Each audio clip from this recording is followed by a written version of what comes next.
Bonjour. Aujourd'hui, nous allons nous intéresser à un aspect très important dans l'enseignement de l'éducation physique et sportive, à savoir le corps et la voix de l'enseignant et du rôle que la position de ce corps, la gestuelle, les attitudes jouent en apprentissage.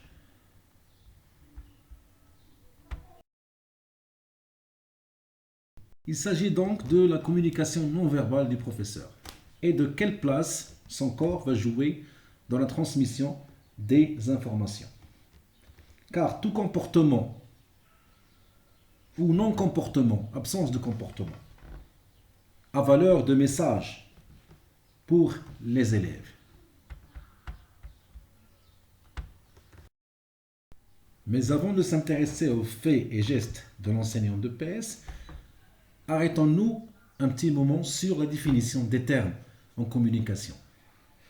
On a la communication par le canal verbal, ça veut dire les verbes, le langage, c'est-à-dire la voix parlée, le discours, le non-verbal, qui est les attitudes, les postures, les gestes et les distances, et le paraverbal qui accompagne le verbal, c'est-à-dire la tonalité de la voix, la gravité ou non de la voix, le débit et la fréquence de la voix. Vous allez constater sur le schéma que 55% de la communication est visuelle, 38% de la communication est le ton de la voix, et 7% c'est le verbal. C'est-à-dire que la parole ne représente dans la communication humaine interpersonnelle que 7% des canaux.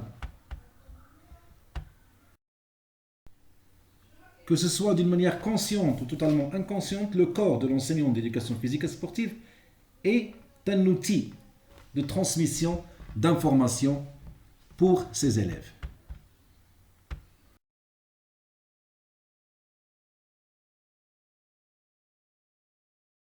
On ne peut pas parler de communication non verbale sans évoquer une notion importante. C'est celle de la distance ou de la proxémie qui a été étudiée par l'américain Edward T. Hall, qui a spécifié plusieurs distances. La zone intime, la zone personnelle, la zone sociale et la zone publique. Et c'est la distance qu'on adopte selon les conditions.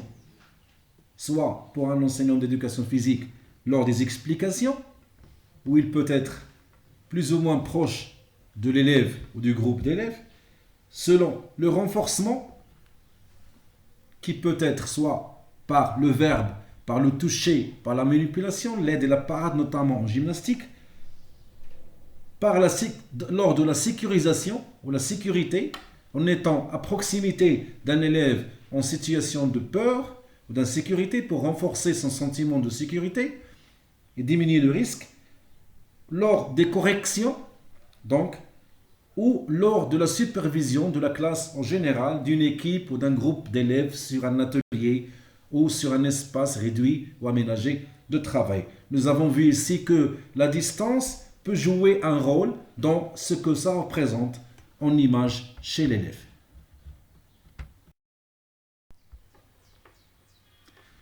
La maîtrise des messages non verbaux va passer par 3 leviers très importants.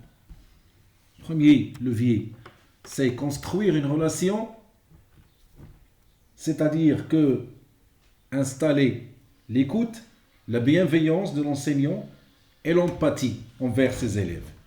Deuxièmement, instituer un cadre de travail, faisant ici allusion à l'autorité, à la loi, aux limites, règlement intérieur de la classe, une autorité qui doit être bien sûr ni trop menaçante ni agressive.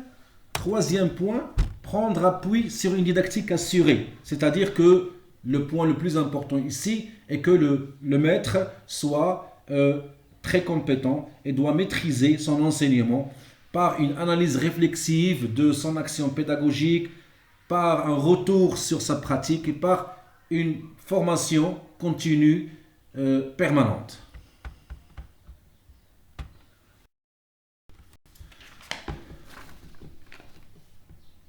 Nous avons vu donc qu'il n'y a pas que les mots qui jouent lors de la leçon de PS, mais que le corps de l'enseignant est un facteur très important qui peut motiver, aider ou bien tout au contraire bloquer l'apprentissage des élèves.